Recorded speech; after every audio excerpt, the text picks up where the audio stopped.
एक डायरेक्शन में चली हुई है, जैसे इसको यहाँ से काट के ये रहने देनी है आपने। बड़े प्लांट में आपको इस तरह की शूट मिलेंगे जो प्रूनर्स इनको रिमूव कर देते हैं, बिल्कुल खाली कर देंगे, नीचे से एक दो टॉप पे रखता है। अगर इस तरह की शूट आपको यहाँ मिल रही है वो नहीं काटनी। क्लियर है ये। अब इसमें तो खैर बहुत सारे ये इनका सब का स्पर बनेगा। अब ये इसमें देखो, हालांकि ये पिछले साल इन्होंने हैवी प्रूनिंग की है, इसमें ग्रोथ बहुत कम है। क्यों? अब अदरवाइज इसमें देखो कितनी ज़्यादा ग्रोथ है, इसमें वही हेड बैग। ये क्योंकि स्पर बाउंड वैरायटी है, स्पर किस्मों में है, यही तो प्रॉब्लम आती है बाद में।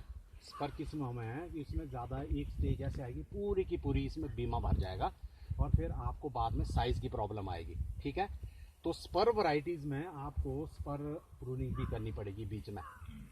मैंने एक और बात बताई थी कि जो ये आपकी स्पर किस्में हैं, इसमें साइज़ की अगर जब प्रॉब्लम आने लग जाए उसके बाद फिर आपको हैवी प्रूनिंग करनी पड़ेगी, टॉप काटना पड़ेगा ताकि उसमें नई ग्रोथ आ जाए।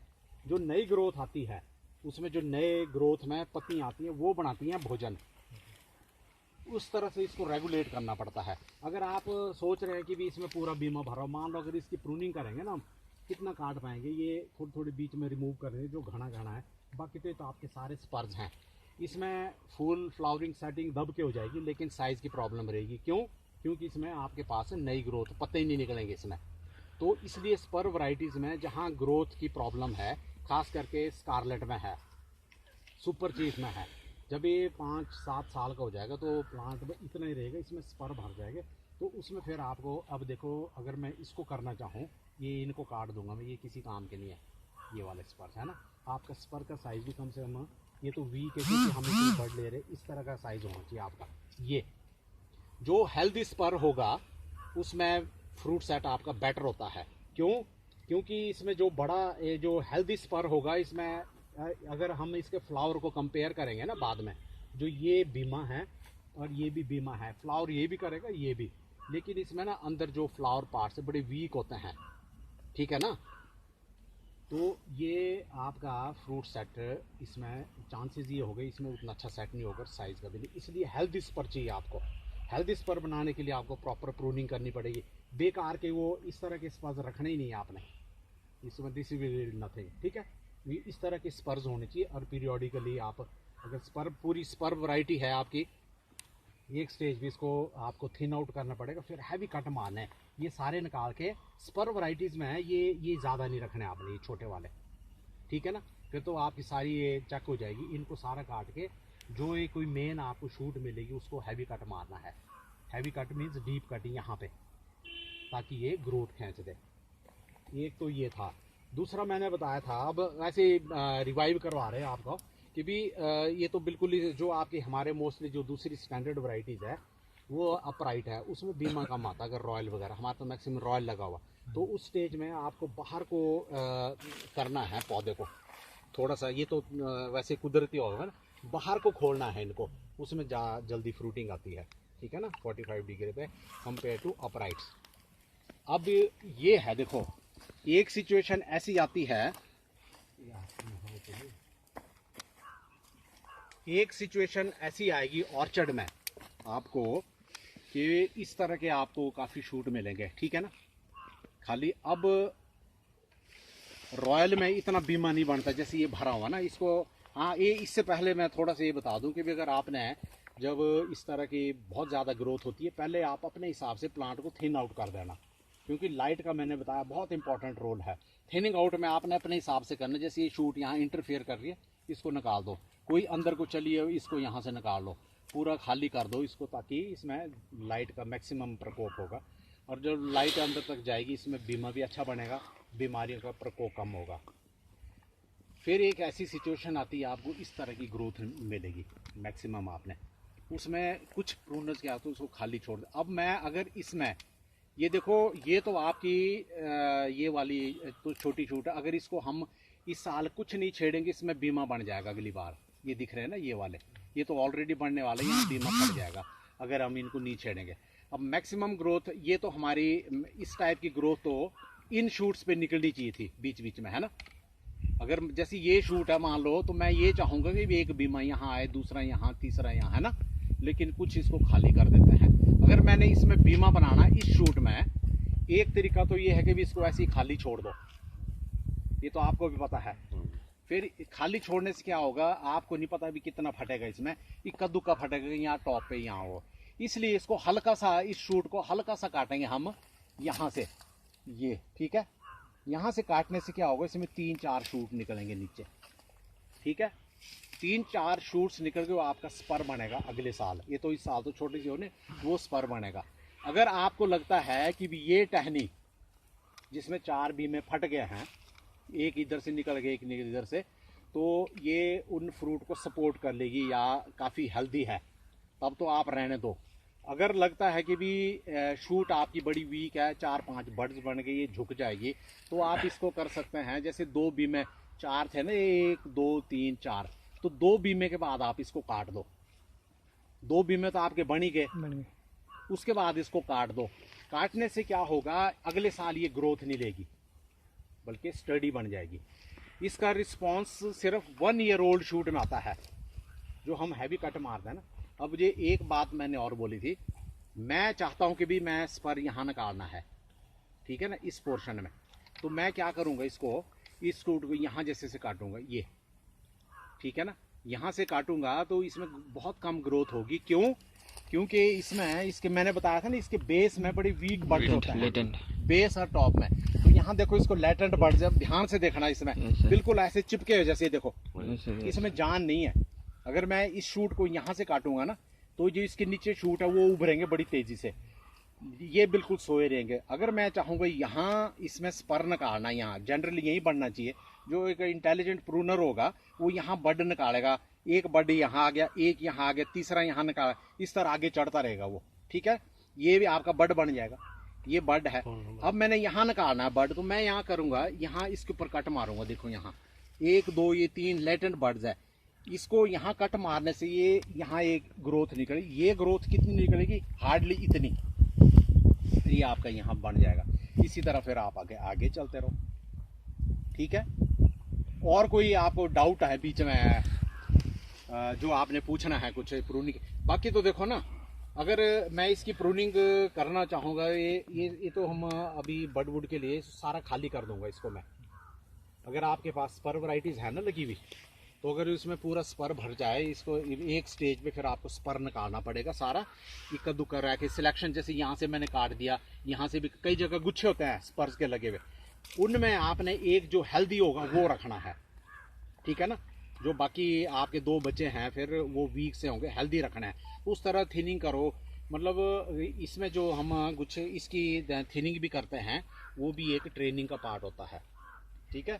तो उस तरह से आपने करना है। जैसे अभी इन्होंने बताया कि अपने हिसाब से हमने ये भी काट देना, ये भी काट देना, ताकि ये एक और इम्पॉर्टेंट चीज़, ये मैक्सिमम ये प्रॉब्लम आ रही है ऑर्चर्ड्स में, ठीक है। बोलते ही हमने पेस्ट भी लगाया था, फिर भी प्रॉब्लम आ रही है, नहीं आ रही है। इसका रीज़न क्या है, जब आप अर्ली प्रूनिंग करते हैं, मैंने बताया था ना उस दिन, प्रूनिंग करने का सही समय जब पौधा अपनी नेचुरली कुदरती तौर पर पत्ते झड़ जाएं, उसके बाद करनी है। वो टाइम हमारे आता है दिसंबर या जनवरी में, दिसंबर एंड के बाद, क्योंकि अब आपने देखा होगा मौसम में भी काफ़ी बदलाव आ गया। जनवरी में आप अगर करेंगे, उसमें जनवरी में पौधा मैंने बताया डोरमेंसी में चला जाता है, सॉइल में से वो कुछ भी नहीं एक्टिविटी, मतलब सो जाता है पौधा, ज़मीन में से कुछ खुराक नहीं लेगा। तो जब आप ये कट मारेंगे, तो क्योंकि नीचे से सैप नहीं चलेगा, उसके बाद आपने 1-2 दिन के बाद अगर इसमें ठीक से पेस्ट लगाएंगे तो यूज नहीं होगा। ये तब होता है अगर कंटिन्यूसली आप ये या तो बहुत अर्ली प्रूनिंग कर ली, उसमें ये सैप के साथ ये चलता है। ये क्या है, यहाँ से बाहर ये निकलता है जो सैप होगा इसमें, बरसात में भी कई बार देखना बहुत ज़्यादा निकल जाता है ना, तो ये बाद में क्या करता है, ये कैंकर का शेप ले लेता है। जो इसके ऊपर ये काला काला ना, ये फंगस है, बाकी कुछ नहीं, फंगस है ये। कैंकर 14-15 किस्म के कैंकर है। कैंकर की एंट्री के लिए जो हम बोलते हैं ना भी कैंकर लगे, आपने कट किया, कईयों ने पेस्ट नहीं लगाया उसमें, या बड़े घाव रह गया कहीं, तो उसमें से जब पानी यूज करेगा, तो कैंकर की एंट्री के लिए थोड़ा सा जख्म चाहिए।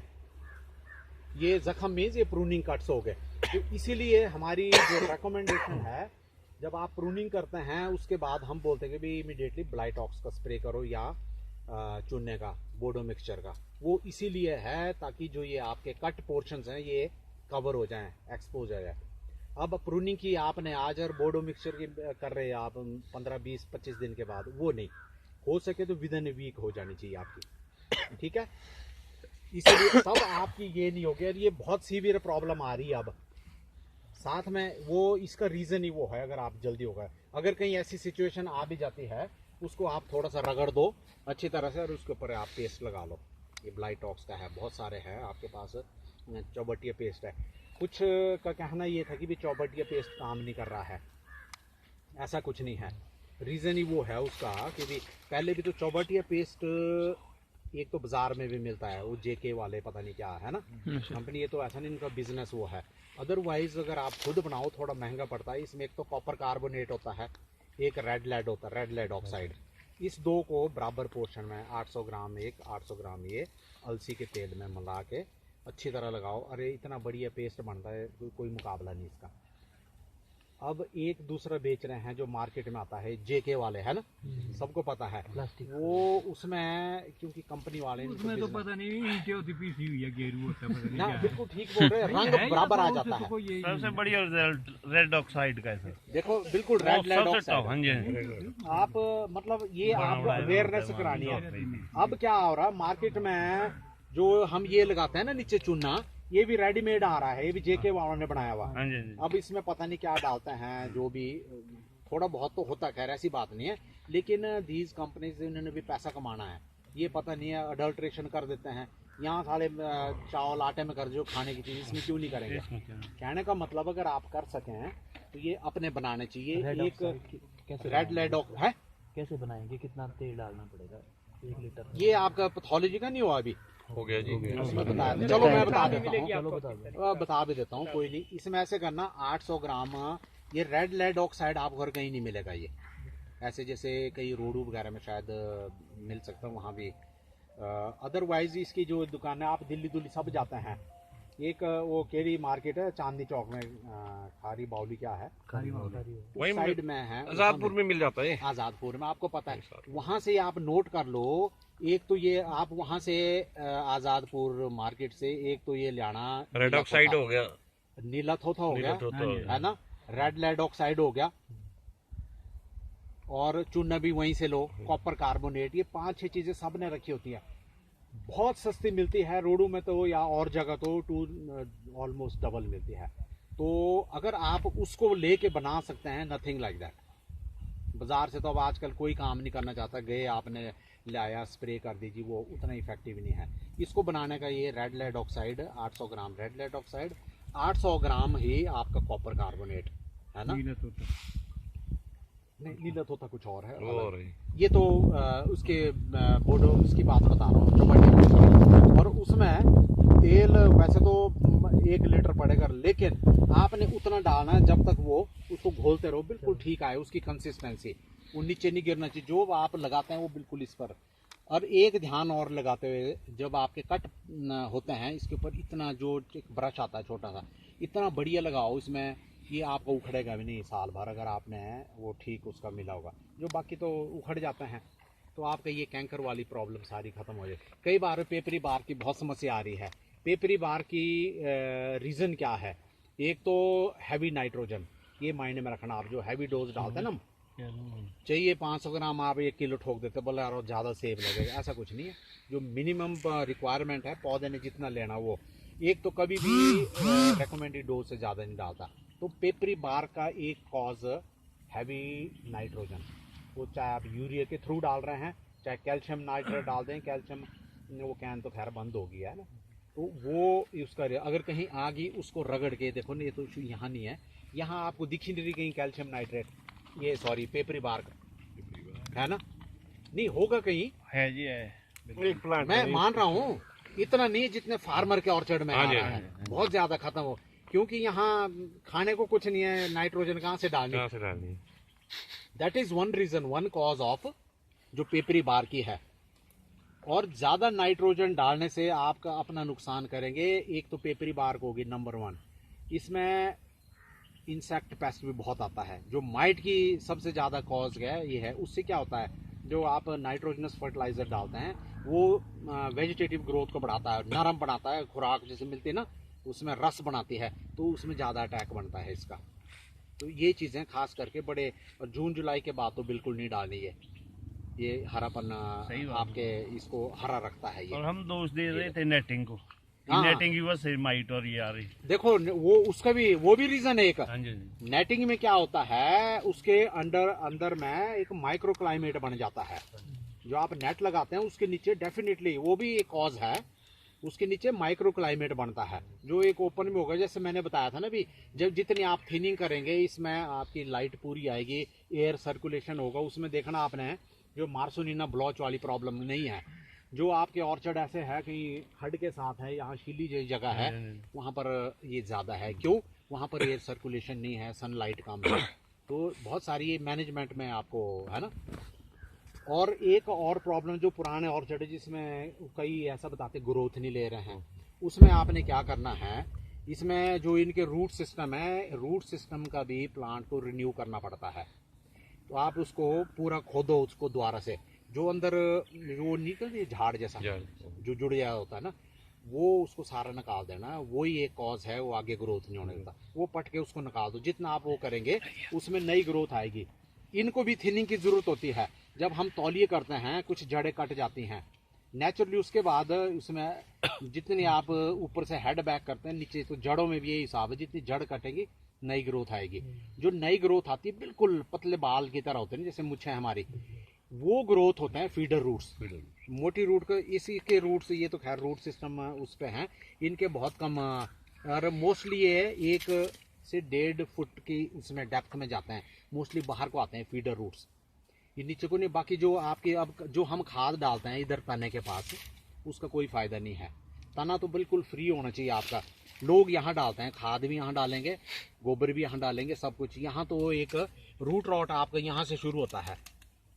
जब गोबर डालेंगे इसको हम फेंक दें, ये इतना पोर्शन आप इसको खाली रखो। आप इसमें आपके हाइड आउट्स, आपका वूली एफिड नहीं आएगा जब ये खाली रहेगा, क्योंकि वूली एफिड जड़ों में छुप जाता है। जब ये खाली मिलेगा ये नहीं होगा। तो इसको खाली रखो, बाकी बाहर को घेर के डालो आप। ये बहुत सारी इस तरह की आपको ये करेगा। बाकी जिसमें ग्रोथ नहीं होती आप उसको पूरे को पटान करो, जैसे बोलते हैं ना भी ज़मीन का पटान करना है। उससे आपकी ये जो नई ग्रोथ है ना, जिसमें जो जुड़ जैसा, वो सारे ख़त्म हो जाएंगे। कई देखा ना, मैं बोलते हैं भी ग्रोथ ही नहीं हो रही थी प्लांट में। उस तरह से एक बार खोदो उसको, फिर उसमें गोबर डाल के थोड़े थोड़े नाइट्रोजनस फर्टिलाइजर, फिर देखो आप वो ग्रोथ लेगा।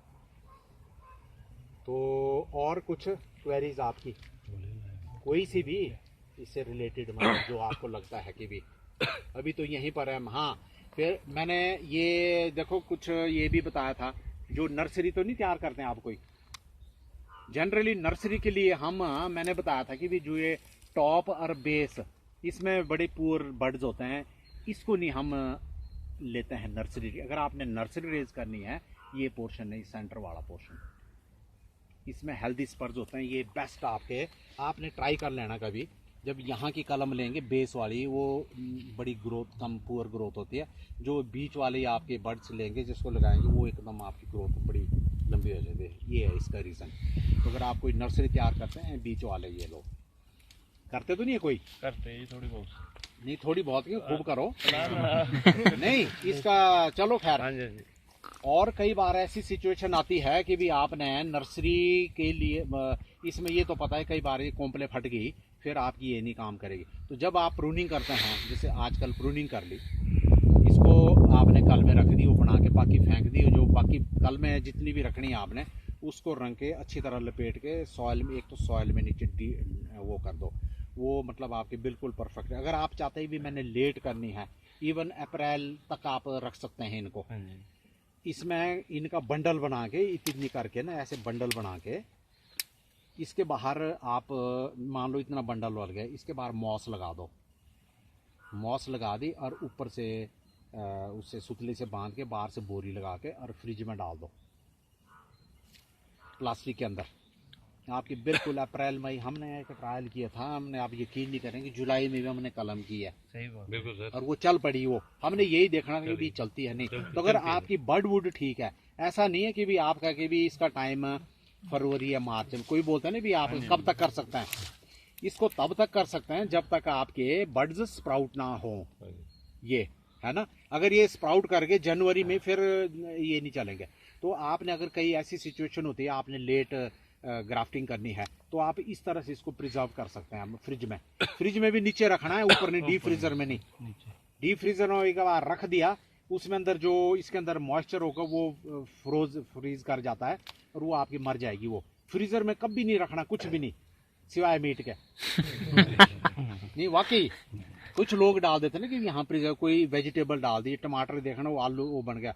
जब वो थॉइंग होती है उसकी मतलब जब नॉर्मल टेम्परेचर पे आने से, तो कोई भी चीज़ आपने ये रखनी है, ये जो सबसे निचला होता है जहाँ पर वेजिटेबल रखते हैं हम, उसमें करना है। ये कलमों के लिए आपने इस ये तरह तो का। बड़ी तरीका है सर। हाँ। क्योंकि लेट ही करते हैं, जैसे टॉप वर्किंग के लिए पेड़ काटना है। हाँ। किसान देखता है कि इसमें इस बार 1 क्रेट है, हाँ। अगर 6 क्रेट का है, बोला इस टाइम उड़ाओ, क्योंकि ऑनिर पे तो कोई नहीं उड़ाएगा जब 6 क्रेट होगा। हाँ उसके लिए बहुत सही है। मई में ये बहुत सही है। नहीं मैं आप नहीं, कर सकते। फर्स्ट जून तक मैंने फर्स्ट जून में की है। ना मई देखो तक यार ये तो हाँ जी, चलो, ये तो उसके लिए जिसको तजर्बा हो तो ठीक है, बाकी और तो नहीं कुछ पूछना, अब यहीं बैठे रह जाना है। और एक तजर्बा और भी बताते हैं सर। हाँ जी। अब जैसे ये कलम की बात है, हाँ कहते हैं कि अगर यहाँ से ऊपर की कलम लगे हाँ तो कहते हैं उसमें बड़ी अच्छी क्वालिटी तैयार होती है। बीमा बन जाएगा उस वक्त। नहीं, देखो, नहीं, बीमा नहीं बनेगा। ये सुनो, निकलेगा। ये चलो गलत उसमें हुआ नहीं है, होने। ये बिल्कुल बीमा ही गलत बढ़ना हुआ है। तो हमने कईयों से सुना हाँ जी। कि भी इसमें कुछ और चीज प्रोड्यूस हो गया निचले में और हाँ, ऐसा ये नहीं है। बता- नहीं नहीं नहीं ऐसे माइंड से निकाल दो ये। नहीं क्योंकि